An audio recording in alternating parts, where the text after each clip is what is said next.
আসসালামু আলাইকুম। এবছর গার্ডিয়ান নার্সিং ভর্তি কোচিং ময়মনসিংহ পরিবার থেকে কোচিং করে আমাদের ফুলবাড়িয়ার মেয়ে সুমাইয়া শিমু জামালপুর নার্সিং ইনস্টিটিউটে চান্স পেয়েছে।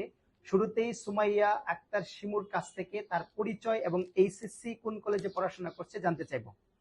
আমার নাম সুমাইয়া শিমু এবং আমার SSC college principal Parvin Zakir কারিগরি গার্লস স্টুডেন্ট কলেজ।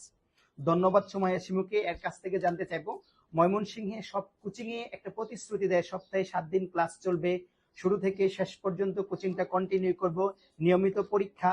এই যে আমরা তোমাদেরকে ভর্তি হওয়ার সময় যে কথাগুলি বলেছিলাম, এই কথাগুলি মানে পুঙ্খানুপুঙ্খভাবে পালন করছে নাকি শুধুমাত্র তোমাদেরকে অন্যান্য কোচিং এর মতো মিথ্যা প্রতিশ্রুতি দিয়েছে? না, তারা আলহামদুলিল্লাহ যা বলছে তাই পালন করছে, মিথ্যা প্রতিশ্রুতি দেয়নি। ধন্যবাদ সুমাইয়া শিমুকে।